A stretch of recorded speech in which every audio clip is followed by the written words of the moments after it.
Bonjour à tous et bienvenue à ce 212e briefing de l'Observatoire et de la CCI France-Russie.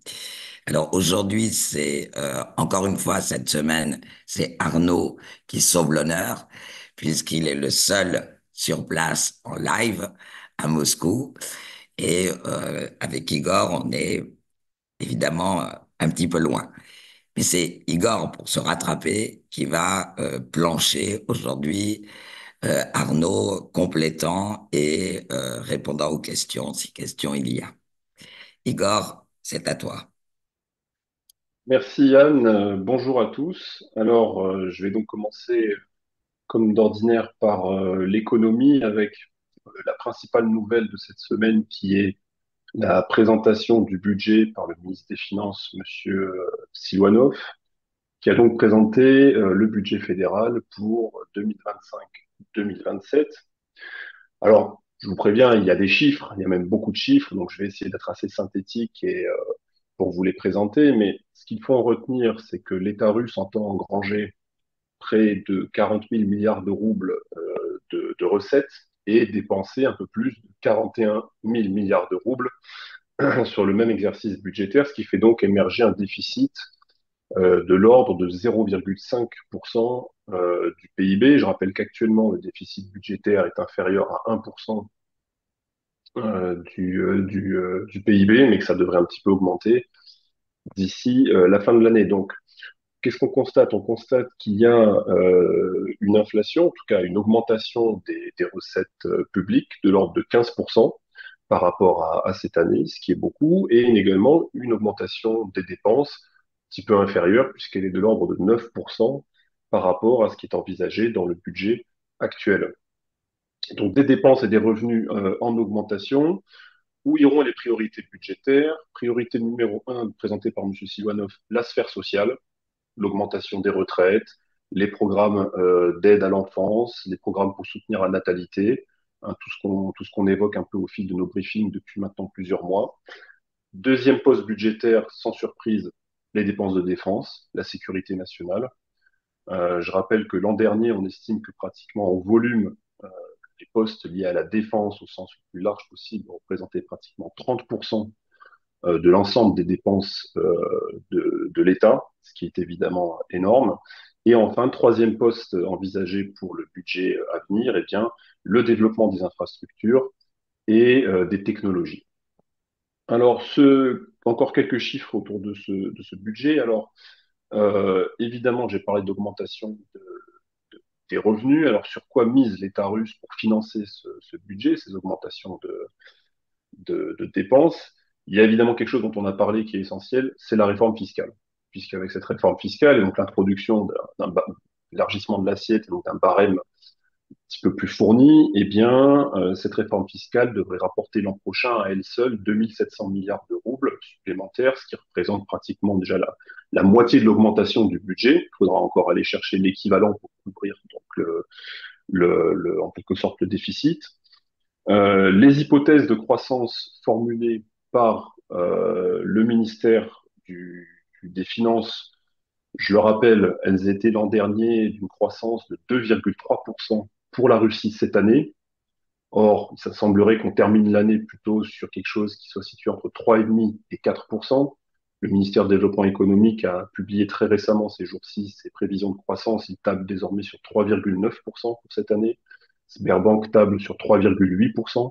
Donc évidemment, on est pratiquement 50% au-delà des 2,3% qui étaient envisagés l'an dernier. Donc là aussi, ça fait des rentrées supplémentaires, donc plutôt une bonne surprise pour le budget de ce point de vue-là. Les hypothèses de croissance, je vous les donne dans le projet de budget. Pour 2025, l'État, enfin, M. Siluanov table sur 2,5% de croissance et pour 2027 sur 2,8% de croissance. C'est le ministère du Développement économique, hein, excusez-moi, qui fait donc ces prévisions de croissance-là. Alors, a priori, il n'est pas prévu de ponctionner le fonds de bien-être national. Hein, vous savez, ce fonds, cette cagnotte euh, qui est créée depuis plus d'une dizaine d'années. En 2025, en revanche, en 2024, il est prévu de prélever 1300 milliards de roubles pour combler le déficit budgétaire. Pour l'an prochain, en revanche, a priori, dans les scénarios qui étaient présentés, il n'est pas prévu de la solliciter. Enfin, un dernier chiffre qui est important, celui de la dette publique. La dette publique russe devrait, selon le texte de loi, s'établir à 18% du PIB à la fin de l'année. En 2025, on sera proche des 19% et en 2026, proche des 20%. Donc un endettement qui grandit, mais qui reste, somme toute, raisonnable, surtout si on le compare à l'endettement de certains pays occidentaux. Un dernier élément, le prix du baril, qui est évidemment une donnée cardinale pour comprendre comment est-ce que les Russes constituent leur budget. Le document envisage en gros un baril à 70 dollars pour 2025 et 2026. Donc je rappelle au-dessus hein, du plafond qui avait été fixé par le G7. Je passe maintenant encore hein, sur l'économie à une autre nouvelle qui concerne le salaire minimal, le BROT, comme on l'appelle en Russie. Mikhail Mishustin a annoncé en milieu de semaine qu'il serait augmenté de 16,5% au 1er janvier et qu'il serait donc porté à 22 440 roubles et que cela devrait concerner près de 4 millions de travailleurs à travers le pays.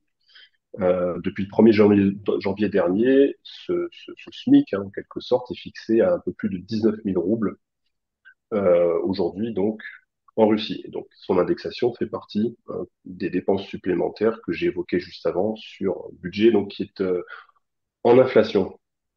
Le ministère du Travail a estimé qu'aujourd'hui, ce sont près de 13 millions de Russes qui ont actuellement sur le dos 3 crédits ou plus à rembourser.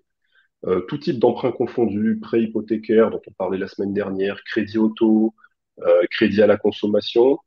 13 millions de Russes donc qui sont à avoir remboursé plus de 3 crédits. L'encours total des crédits souscrits par les Russes en août dernier était estimé à 37 000 milliards de roubles, ce qui fait environ 370 milliards d'euros, ce qui est évidemment énorme. Cela dit, lorsqu'on regarde les enquêtes d'opinion, l'état d'esprit des Russes à l'égard de l'épargne continue de s'améliorer, puisque selon l'Evada, qui a publié une enquête très intéressante cette semaine, 47% des répondants privilégient désormais les livrets d'épargne et les comptes épargne pour faire leur placement. Ce qui n'est pas surprenant, hein, on a tous remarqué que les banques russes proposent des taux de rémunération à 17, 18, parfois 18,5%, suivant la durée sur laquelle vous placez votre argent. Évidemment, ça rapporte des sommes qui peuvent très vite devenir assez intéressantes. Et donc, ces 47% de répondants, on arrive là à un chiffre qui est un maximum constaté depuis plus de 3 ans, bientôt 3 ans, dans les mêmes enquêtes d'opinion que l'Evada a menées donc depuis avril 2021. Monsieur German Greff, le président de Sberbank, a rencontré le président russe cette semaine pour lui rendre compte notamment des dividendes et impôts payés par Sberbank hein, cette année à l'État russe. Eh bien, cette somme atteindra 1200 milliards de roubles que Sberbank va payer donc sous forme de dividendes et d'impôts à l'État russe, qui est là aussi un record, puisque l'an dernier, Sberbank s'était acquitté de 750 milliards de roubles, ce qui faisait environ 8 milliards d'euros hein, auprès du budget de l'État. Et donc là, on est sur pratiquement 12 milliards d'euros que Sberbank va verser dans les caisses du Trésor russe. Et puis je termine avec une petite nouvelle qui nous emmène déjà un peu, mais pas trop, vers l'étranger. On parlait des banques chinoises ces derniers temps, et bien les banques turques aussi sont de plus en plus frileuses sur les transactions en euros et en dollars avec la Russie et la Biélorussie. En fait, elles les pratiquent quasiment plus ou les bloquent, les rejettent. Désormais, elles confient toutes ces transactions à une banque turque qui s'appelle Emlak Katilim et qui assure les virements avec la Russie et la Biélorussie en devise nationale moyennant des commissions, évidemment, qui sont quasiment de l'ordre de 6% pour chaque mouvement bancaire. Je m'arrête là pour l'économie, Anne. Oui, est-ce que Arnaud a des choses à ajouter? Oui, non. Rien à ajouter, Madame la Présidente.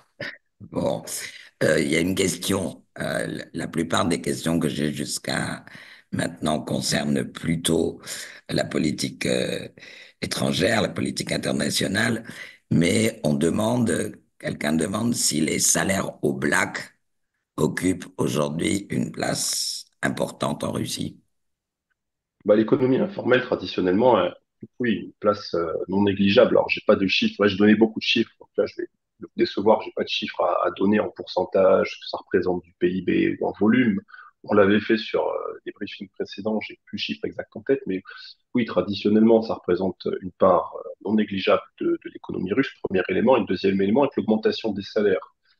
L'inflation, on peut tout à fait imaginer que les prestations, quelles qu'elles soient, aient augmenté aussi proportionnellement, hein, pour donc ce qu'on appelle l'économie informelle. Alors que ça soit une partie du salaire qui est payée, comme on dit, dans les enveloppes, hein, donc le salaire déclaré, imposé, et puis le reste payé sous la table, ou que ça soit c'est ce qu'on peut imaginer en fait et qui est payé de la main à la main. Donc, évidemment, il y a fort à parier que ce type de transaction est aussi augmenté de plusieurs pourcents. Voilà. Ceci dit, si je puis me permettre, il y a une très forte réduction de ce type de pratique depuis une vingtaine d'années, hein. À la fin des années 90 et au début des années 2000, c'était pratiquement la règle, en tout cas dans beaucoup de Mhm. milieux, hein. Aujourd'hui, c'est exceptionnel.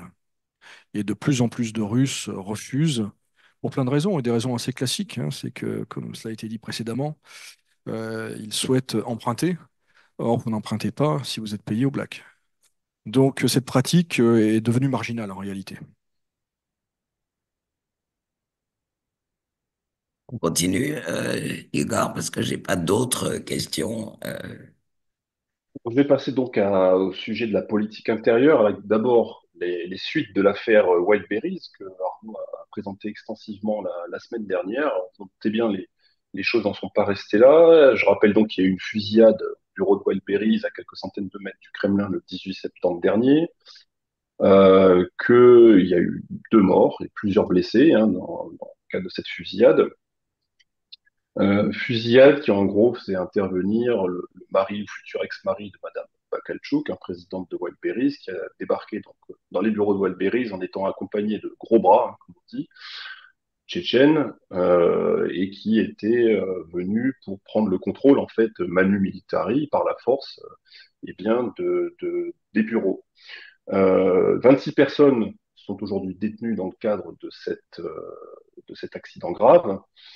Monsieur Bakalchouk, lui, a été libéré et a passé 48 heures en garde à vue. En tout cas, il a été arrêté pour 48 heures, mais il est toujours accusé de meurtre, de tentative de meurtre, d'agression contre un agent des forces de l'ordre.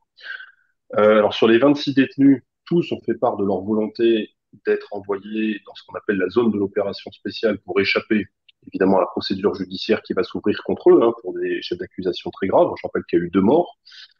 Et donc d'éviter ces poursuites devant les tribunaux. Toujours dans cette affaire, le corps des 2 vigiles des bureaux de Westbury, donc, qui ont été abattus dans la fusillade, ces deux hommes ont été renvoyés vers leur terre natale, qui se trouve être l'Ingouchi. Et on a vu à ce titre-là des vidéos assez stupéfiantes, et bien de l'accueil qui a été réservé à ces aux 2 dépouilles, hein, qui sont arrivées à l'aéroport de Magas, où ces 2 dépouilles ont été accompagnées, enfin les ambulances qui transportaient ces dépouilles ont été accompagnées par des milliers de personnes, vraiment, à leur arrivée. Ça s'est passé de nuit, les vidéos sont assez surprenantes, ce qui montre qu'il y a aussi un facteur national à pas sous-estimer dans cette affaire-là, avec ces 2 Ingouches donc, qui ont été tués manifestement par des Tchétchènes qui accompagnaient Monsieur Bakalchouk. Alors, je vous parlais des 26 interpellés qui demandent à être envoyés en Ukraine. Eh bien, la Douma d'État a adopté mardi un texte de loi qui autorise l'abandon des poursuites contre des gens donc, qui sont devant les tribunaux, hein, en contrepartie de leur participation à l'opération spéciale. Le texte prévoit la possibilité d'exonérer, excusez-moi, de responsabilité au stade de la procédure judiciaire dans les affaires pénales contre des personnes donc qui vont signer un contrat avec le ministère de la Défense et s'engagent pour partir se battre en Ukraine. Ce mécanisme, d'ailleurs, est étendu à toute personne qui a été appelée sous les drapeaux, mobilisée ou par tout autre type de système, qui se fera donc exonérer de poursuites judiciaires, évidemment, si jamais elle est sous le coup de telles de poursuites. Donc on voit que là, on entérine dans la loi le fait que participer à la zone de l'opération spéciale vaut rédemption. pour des poursuites donc judiciaires. Toujours hein, dans ce registre-là, la prime d'embauche pour les volontaires souhaitant partir en Ukraine a été portée à 400 000 roubles dans la région de Mourmansk, selon un oukaz qui a été signé par le gouverneur le 23 septembre. Alors, il y a une espèce d'inflation pour solliciter de nouveaux volontaires parce qu'on a l'impression que, entre guillemets, le bassin de recrutement commence à se tarir et que par conséquent, les salaires sont déjà très très hauts. Je parlais du budget de l'État tout à l'heure. Et donc là, il y a une espèce d'inflation du côté des initiatives des gouverneurs ou des régions pour essayer de susciter, alors sur les fonds de budget régionaux pour le coup, de nouveaux volontaires et donc évidemment être aussi bien vu par les autorités du centre. 400 000 roubles dans la région de Mourmansk en prime d'embauche, entre guillemets, évidemment, c'est une très belle somme. À voir si jamais ça va susciter de nouvelles vocations, entre guillemets. Il y a toute une rubrique, j'allais dire, qui concerne un petit peu l'activité, en tout cas l'agenda que j'appellerais conservateur, qui était particulièrement présente cette semaine. Alors, rapidement, le patriarche Kirill a dénoncé mardi le danger que représenterait selon lui, je cite, la propagation du néopaganisme au sein des militaires. Et il appelle les prêtres qui sont près des soldats à attirer constamment l'attention des combattants sur les exploits réalisés par les saints chrétiens qui ont servi dans l'armée de leur pays aux différentes phases de l'histoire. Premier élément. Deuxième élément, le projet de loi évidemment sur l'interdiction de ce qu'on appelle la propagande child-free, hein, la renonciation à la parentalité, qui a été soumis à la Douma. Il prévoit des amendes très fortes qui peuvent aller jusqu'à 400 000 roubles pour les personnes physiques, 800 000 roubles pour les fonctionnaires et jusqu'à 5 millions de roubles pour les personnes morales si elles sont prises en train de donc propager cette idéologie child-free. C'est un barème qui a été, barème entre guillemets, hein, qui a été présenté par Vyacheslav Volodine, qui est le porte-parole de la Douma d'État. Il y a également un projet de loi pour interdire l'adoption d'enfants par ça a été personnes issues de pays, personnes étrangères issues de pays où le changement de sexe est autorisé. Ça aussi, c'est au Parlement. Dans la théorie, toujours dans cette rubrique-là, l'ancien maire de Grozny et ancien premier ministre tchétchène, M. Mouslim Kouchiev, s'en est pris publiquement à la théorie de l'évolution de Darwin, qu'il a dénoncé, même pas critiqué, mais qu'il a dénoncé, et qu'il a accusé d'être à l'origine, je cite, de l'effondrement spirituel de la jeunesse et a proposé donc de la retirer purement et simplement des manuels scolaires. Il s'exprimait devant l'Assemblée du comité pan-russe des parents. Le gouvernement russe, autre rubrique dans cette longue rubrique, le gouvernement russe a publié le 17 septembre une liste de 47 pays qui se livreraient, selon le texte, je cite, à des politiques imposant des attitudes idéologiques néolibérales destructrices qui contredisent les valeurs spirituelles et morales traditionnelles de la Russie. Fin de citation. Dans ces pays, on retrouve sans surprise une grande partie des pays membres de l'Union européenne et de l'OTAN, mais avec des exceptions. On ne trouve pas la Turquie, qui est membre de l'OTAN. On ne trouve pas la Moldavie, qui n'est ni dans l'OTAN, ni dans la Moldavie, ni dans l'Union européenne. On ne trouve ni la Hongrie, de M. Orban, pour des raisons qui paraissent évidentes, ni la Slovaquie, par exemple, qui font donc figure de grand absent. Selon ce texte, les ressortissants de ces pays peuvent demander un permis de séjour temporaire avec des procédures accélérées et être exonérés de l'examen de connaissance de la langue et de l'histoire russe pour pouvoir disposer des papiers et séjourner longuement en Russie. Enfin, dans cette rubrique-là, on parlait il y a quelque temps de la fameuse soirée de la blogueur Ilia Eva, vous savez, la soirée presque où les gens étaient presque tous nus, en fait, hein, qui s'est tenue à Moscou, qui a créé un grand scandale, puisque des gens du showbiz, de la jet set moscovite, qui s'y trouvaient, en fait. Hein. Eh bien, il y a eu quelque chose d'un peu analogue à Saint-Pétersbourg, dimanche soir, alors, pas vraiment de gratin du showbiz, a priori, mais quand même, ce qu'on appelle une soirée chaude privée qui était organisée au Palais Trésini, hein, qui est un magnifique palais sur les rives de la Neva, et qui a la spécificité d'avoir appartenu à Monsieur Prigogine, feu Monsieur Prigogine à l'époque. Eh bien, manifestement, une soirée privée chaude était organisée dans ce palais dimanche soir. La police a été alertée par une organisation d'activistes qui s'appelle Ruskaya Община, qui était une organisation connue pour son caractère assez nationaliste. Et elle a donc débarqué dans cette soirée pour y mettre fin, n'a arrêté personne, mais elle a mis fin à la soirée en demandant à tous ses participants de cesser les festivités et de quitter immédiatement le palais. Et donc les participants qui étaient masqués, costumés, etc., sont sortis et ont trouvé à la sortie les gros bras de Rouskaya Opchina, tous encagoulés, qui les attendaient, mais qui n'ont rien entrepris d'hostile à leur égard et qui les ont juste bien regardés sortir de ce palais. Voilà, je m'arrête là pour la rubrique politique et société. Bon, il y a pas mal de choses intéressantes. Autrement dit, on leur a demandé d'aller se rhabiller et de partir, si je comprends bien. La soirée s'appelait Inferno, en formation. Ah bah Ce qui ne alors, va pas plaire tout au est, patriarche Kirill. tout était permis, mais effectivement, le patriarche n'a pas dû être content. Non. Arnaud, est-ce que vous avez des choses qui auraient échappé à Igor, ou Bon, bien ce serait rare, mais peut-être dans l'actualité un peu plus éparse et qui va un peu à contre-courant de ce qu'on a pu croire ces dernières semaines. En tout cas, c'est quelque chose qu'il faudra suivre. On voit notamment en région des nominations à des postes de vice-gouverneur, à des postes de super-préfet dans le district fédéral de l'Oural, d'anciens combattants en Ukraine. Là, ça commence à faire une série. Ça fait écho aux propos de Vladimir Poutine il y a quelques mois qui déclarait devant des anciens combattants qu'il constituait l'élite et la future élite de la Russie. J'avais, pour ma part, relevé beaucoup de scepticisme à Moscou sur ce projet ou cette orientation. Là, ce n'est pas encore massif, mais c'est peut-être plus que symbolique. Donc, à suivre.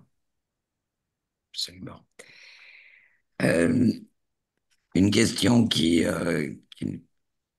n'est pas tout à fait politique, mais quand même, on nous demande est-ce que l'abandon par Novatek de deux nouveaux projets de GNL à Mourmansk et Saveta est une conséquence des sanctions européennes et occidentales?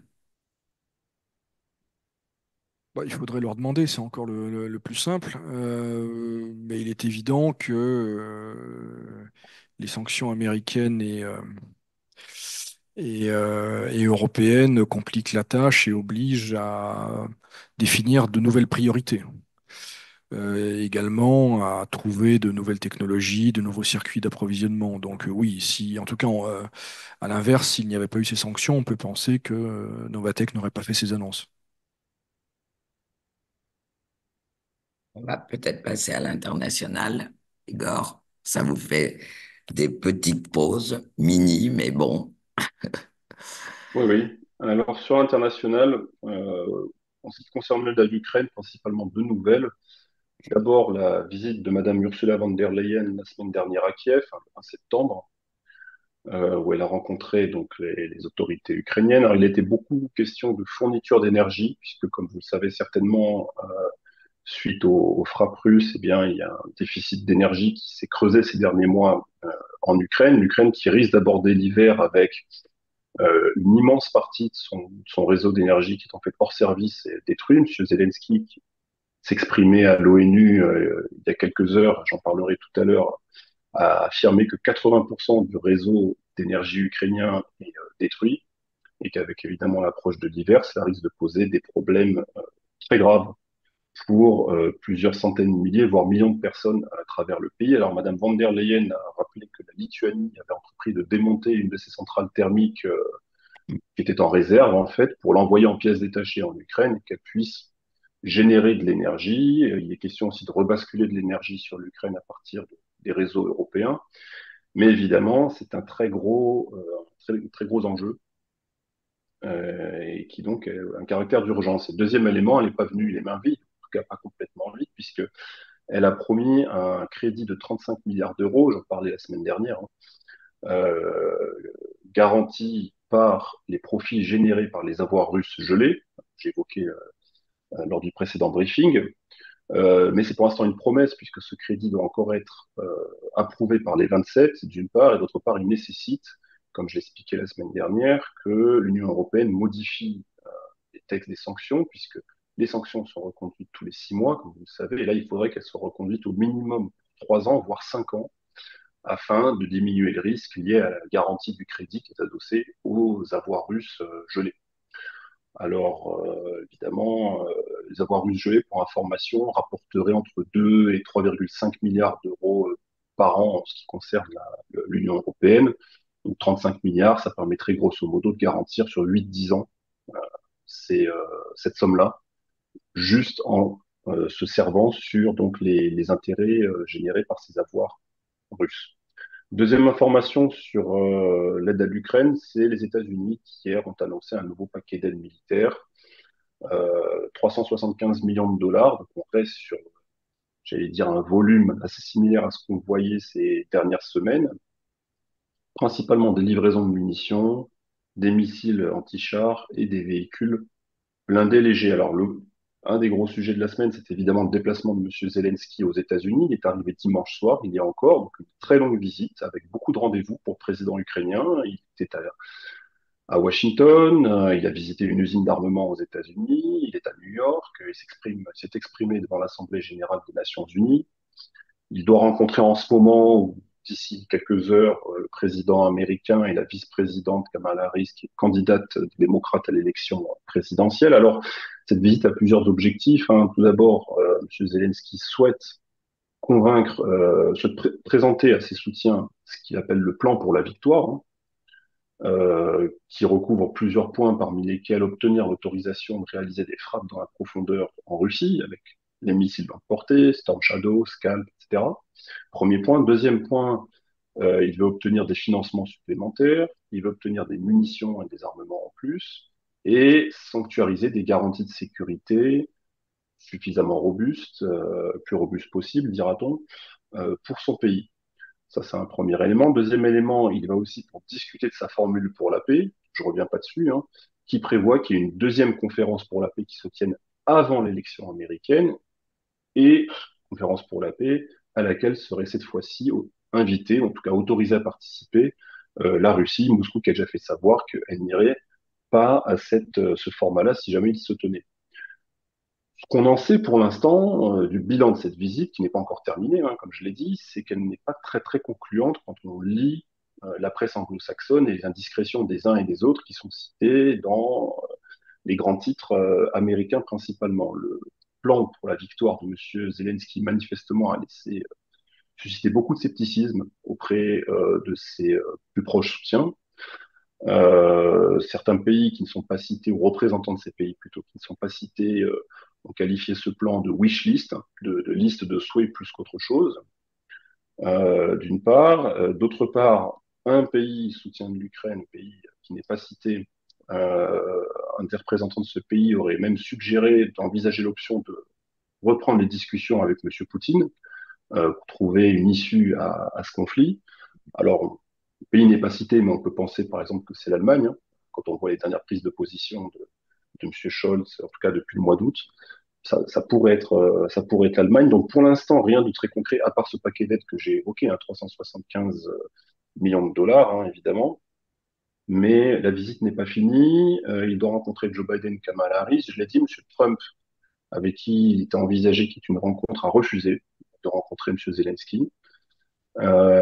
Et Mike Johnson, souvenez-vous, j'en avais parlé en long et en large au printemps dernier, qui est le président de la Chambre des représentants, lui a mis en avant le calendrier parlementaire et la mauvaise météo pour faire comprendre qu'il n'était pas possible de recevoir M. Zelensky à la Chambre des représentants. Et par conséquent, il ne verra donc pas non plus M. Mike Johnson, donc un camp républicain qui est très frileux à l'égard de tout contact, manifestement, hein, avec le président ukrainien.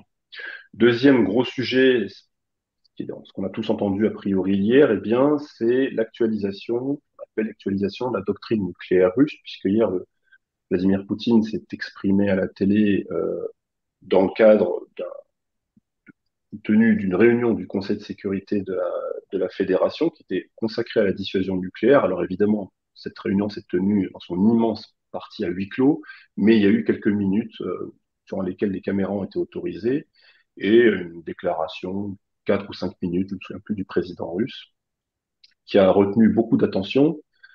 Alors, les gens qui siégeaient, pour la plupart, on les connaît, mais on a relevé l'absence de Sergei Shoigu, qui est quand même secrétaire général de ce Conseil de sécurité de la Fédération, mais il y avait la présence de M. Medvedev, M. Bortikov, M. Belousov, ministre de la Défense, évidemment, Yuri Ivanov, enfin bref, il y en avait plusieurs, hein, qui siégeaient donc autour du président russe. Alors, qu'est-ce qu'il faut retenir de déclaration de Vladimir Poutine? Tout d'abord, il a indiqué que le nombre de pays et d'alliances militaires visés par la dissuasion nucléaire stratégique de la Russie serait dorénavant élargi, sans donner évidemment de nombre ou de nom, mais on peut tout à fait imaginer à qui s'adresse le message. D'autre part, selon lui, la Russie se réserve la possibilité de recourir à l'arme atomique dans les cas d'agression contre la Biélorussie. Alors ça, c'est une clarification par rapport aux documents qui existent aujourd'hui, qu'on peut consulter sur Internet, qui s'appelle la doctrine nucléaire russe, où il est indiqué que une agression contre la Russie ou un de ses alliés pourrait entraîner, suivant la gravité de cette agression, une réplique nucléaire. Bon, la Biélorussie n'était pas nommément citée, maintenant elle est nommément citée, donc c'est plus une clarification qu'autre chose. Je rajoute que la Russie, désormais, a entreposé des armes nucléaires tactiques sur le sol biélorusse, ce qui n'était pas le cas lorsqu'en 2020, la doctrine nucléaire actuelle euh, était publiée. Euh, donc, ce qui est un nouveau paramètre à prendre en compte. Deuxième élément de recours, un scénario de recours à l'arme atomique, des tirs massifs de missiles ou de drones contre le territoire russe. Alors massif, évidemment, c'est là que y a tout l'intérêt de la chose. Que veut dire un tir massif de drones et de missiles? Je rappelle que pratiquement toutes les nuits, les Ukrainiens envoient plusieurs dizaines, voire une centaine de drones sur les régions russes. Est-ce que c'est suffisamment massif? Visiblement, enfin, non. Les missiles, pareil, est-ce que c'est un missile, deux missiles, 10 missiles, 15, 100? Bon. Là aussi, évidemment, il y a une précaution sémantique qui permet de ne pas s'enfermer dans des lignes rouges qui sont difficilement tenables. Troisième scénario de recours à l'arme atomique, une agression avérée contre la Russie de la part d'un État non doté de l'arme nucléaire, mais soutenu par un État qui, lui, serait doté de l'arme nucléaire, qui dès lors sera considéré comme une attaque commune contre la Russie.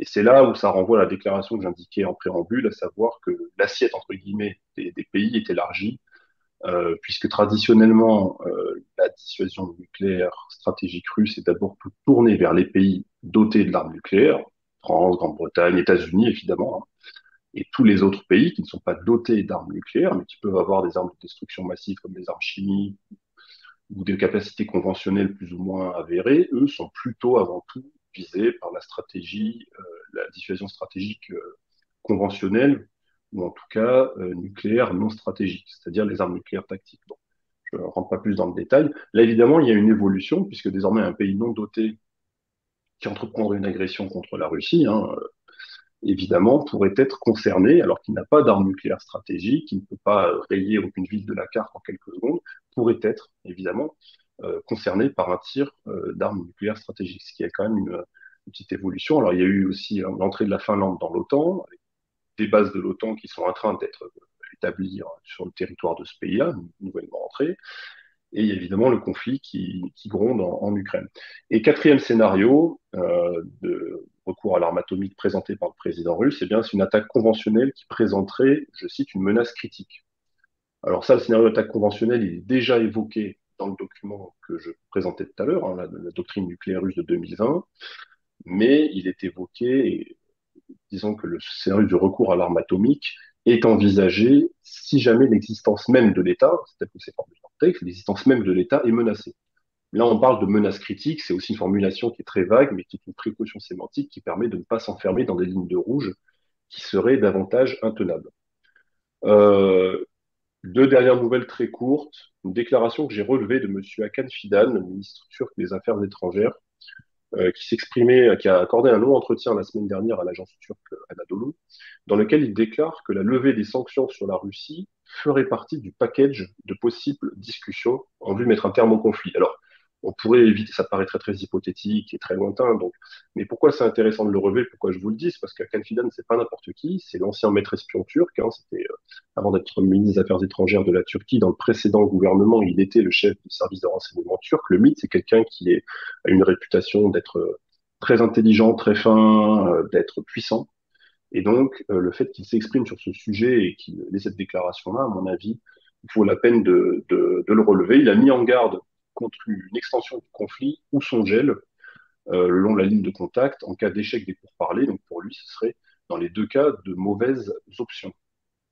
Et un quatrième et dernier point, évidemment, sur la France, les déclarations d'Emmanuel Macron, qui s'est exprimé dans le cadre le 22 septembre dans le cadre d'une rencontre pour la paix qui était organisée par le Saint-Égidio, hein, dans lequel à Paris, dans lequel il a affirmé qu'il faudrait, je cite, repenser notre rapport à la Russie après la guerre en s'inspirant de la réconciliation avec les Balkans, et il a également parlé d'un nouvel ordre international.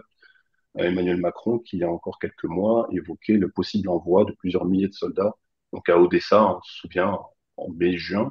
On n'a plus entendu parler pendant l'été parce qu'il y avait les JO, et puis l'agenda politique français qui était très tourmenté, et qui donc là revient sur un registre qu'on a pu entendre il y a maintenant pas mal de temps.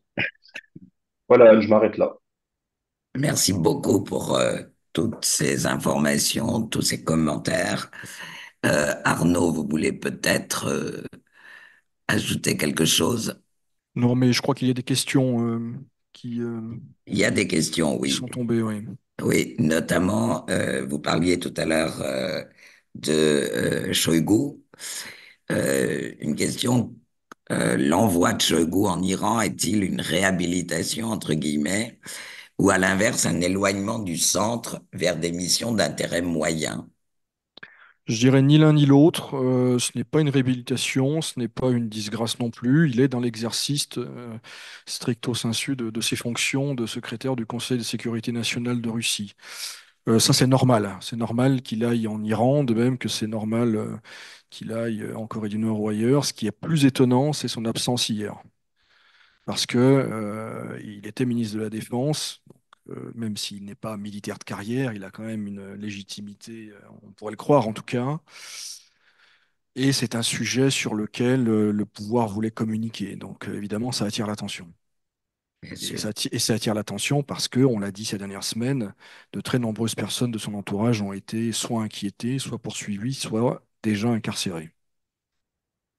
Est-ce qu'il y a d'autres questions, puisque vous avez la liste des questions comme moi, Arnaud, que vous voudriez traiter? Il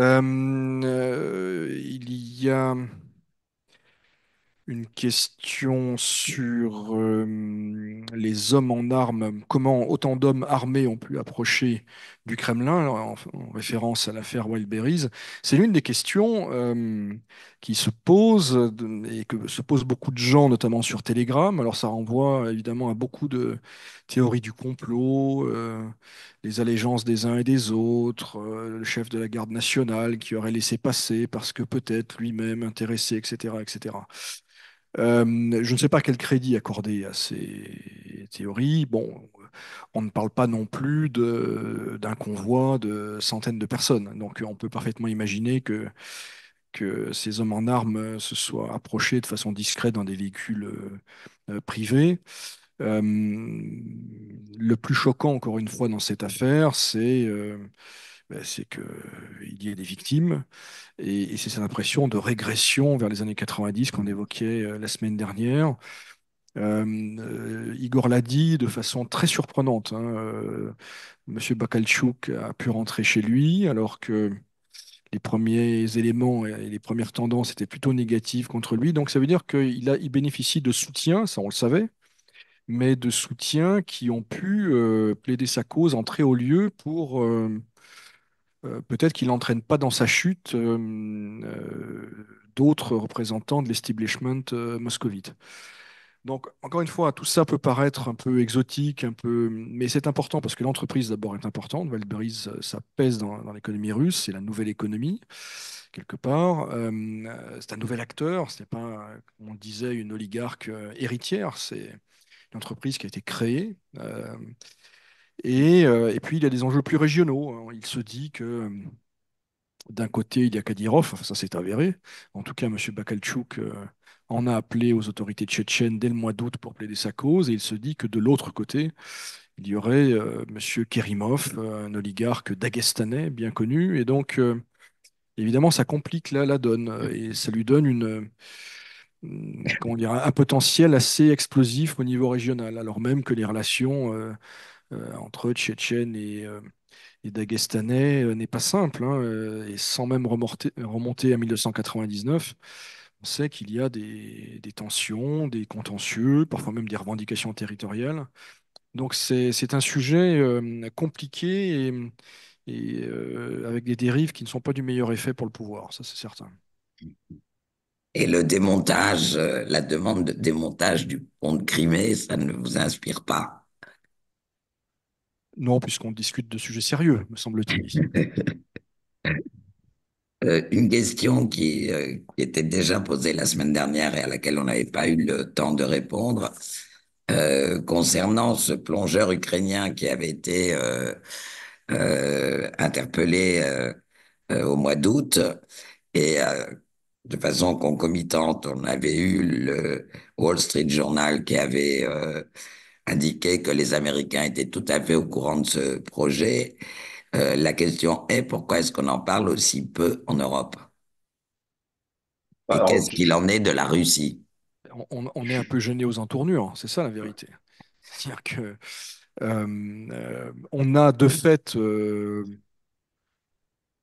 si ce n'est approuvé, en tout cas pas grand monde s'est ému de la destruction de ces tubes. Par exemple en France. Alors, je le rappelle, Engie était actionnaire, détenait 10% du Nord Stream. L'avis général, me semble-t-il, c'est que c'était bien fait. C'était un tube russe qui acheminait du gaz russe. Et donc, finalement, c'était un grand service, entre guillemets, rendu à l'Europe et à l'inverse, un grand dommage causé à l'Europe, à la Russie. En gros, c'est ça. Mais comme on ne peut pas le dire, ou pas trop l'écrire en ces termes-là, on n'en parle pas, ou on dit que c'est peut-être les Russes qui l'ont fait sauter. On a entendu ça sur certaines chaînes d'information françaises que j'aurais la charité de ne pas mentionner. Euh, euh, alors, ce qui est intéressant, me semble-t-il, ce qui est nouveau, c'est qu'en Allemagne, euh, cette chape de plomb, comment dire, elle est un peu instable. C'est-à-dire que l'Allemagne, dans cette affaire, a quand même perdu beaucoup de choses. A perdu des pans entiers de son industrie, notamment pétrochimique. On voit des groupes comme BASF qui annoncent des fermetures de sites ou des délocalisations aux États-Unis. Pourquoi? Parce que tout simplement la ressource, le gaz russe, qui n'était pas un gaz bradé, hein, contrairement à une idée parfois répandue, mais qui en tout cas était très compétitif. Tout ça n'existe plus et ça commence à poser problème dans les chiffres macroéconomiques de l'Allemagne, mais aussi localement, régionalement, dans les urnes. Et donc le chancelier Scholz est assez sensible à ça. En tout cas, euh, s'il n'a pas, comment dire, franchi la ligne rouge, euh, il a quand même qualifié ce qui s'est passé d'acte terroriste, vous voyez. Ce que je n'ai jamais lu, ou en tout cas ça m'a échappé, dans la grande presse française, par exemple. On va terminer faut peut-être, à faut moins que remarquer que c'est Igor, tu veuilles ajouter ouais, quelque juste un point pour compléter ce qu'a expliqué Arnaud. Je veux dire, faut voir qu'au moment où ces publications paraissent, mois d'août, j'ai plus la date exacte, mais peu importe, au courant de la première quinzaine d'août, il me semble, lorsqu'on apprend que l'Allemagne émet un mandat d'arrêt contre des ressortissants ukrainiens pour justement le sabotage des tubes. C'est un peu le début du retournement, j'allais dire, public de Scholz, puisque quelques jours plus tard, je crois 48 heures plus tard, pas longtemps après, il explique que l'Allemagne n'aidera militairement plus l'Ukraine au-delà de ce qui a été budgété. C'est-à-dire qu'il y a un budget allemand jusqu'à la fin de l'année, et donc ils vont honorer évidemment les livraisons, le soutien, etc., mais qu'il n'y aura plus rien après. Et ça intervient concomitamment pratiquement avec cette communication du ministère allemand de la Justice. Et ça fait quand même mal, parce que l'Allemagne, c'est en volume le deuxième soutien de l'Ukraine après les États-Unis, que ce soit en matériel militaire. On a parlé dans très longtemps des tanks, des Léopards, Léopard 1, Léopard 2, dont l'exportation n'aurait pas été possible si les Allemands n'avaient pas donné leur autorisation. Troisième élément, peu de temps après, il réexplique publiquement qu'il ne livrera pas les missiles longue portée Taurus que les Ukrainiens réclament depuis au moins un an. Et là aussi, c'est au moment où il y a toutes les discussions sur est-ce qu'on autorise ou pas les Ukrainiens à taper en Russie avec des missiles qui pourraient atteindre Moscou, qui pourraient atteindre Rostov, Voronezh, etc. Lui revient publiquement et explique, moi je ne livrerai rien, et donc a fortiori, il n'y a pas d'histoire d'utiliser ces munitions, même pas contre la Crimée, mais a fortiori pas contre le... Voilà, il n'y en aura pas. Et il y avait effectivement un contexte électoral, les élections en Thuringe qui se sont mal chose. passées. Là, il a sauvé le Brandebourg, mais il est toujours dans une position politique politique très, me semble-t-il, je suis pas spécialiste de la politique intérieure allemande, mais il me semble que c'est comme coalition toujours très fragile. Et donc là, il y a cette déclaration qu'on peut prêter à l'Allemagne où, soi-disant, un pays soutient l'Ukraine, aurait expliqué qu'il faudrait envisager l'option de reprendre, rouvrir les canaux avec le Kremlin. Donc évidemment, ça commence à faire beaucoup, mais il y a eu, me semble-t-il, un tournant là avec cet été, avec ce mandat d'arrêt, enfin ces accusations publiques. Alors, une dernière petite question qui concerne les Français. Madame Jeuneté étant ministre de l'Éducation nationale, qui va être députée des Français de l'étranger? Est-ce que vous en avez une idée? Léon, Euh, non. oui, c'est ça le suppléant. Alors, je dois confesser ne pas connaître le nom du suppléant ou de la suppléante de Madame Jeunetet, mais on va s'y intéresser très rapidement, bien sûr. Ce sera pour la prochaine fois. Mais écoutez, je vous remercie beaucoup, tous les deux. Merci en particulier pour Igor qu'on n'a pas ménagé. Donc, la CCI France-Russie continue de vous informer et de vous soutenir. Vous avez les briefings, bien sûr, que vous pouvez retrouver sur avec les vidéos sur le compte YouTube de la CCI. Vous avez la hotline pour les sociétés membres de la CCI France-Russie. Vous avez les newsletters si vous n'êtes pas encore inscrit. Je vous invite à vous abonner et à suivre la CCI France-Russie sur les réseaux sociaux, Telegram, Twitter et LinkedIn. La CCI France-Russie continue donc de vous informer et d'être à vos côtés. Tenez bon.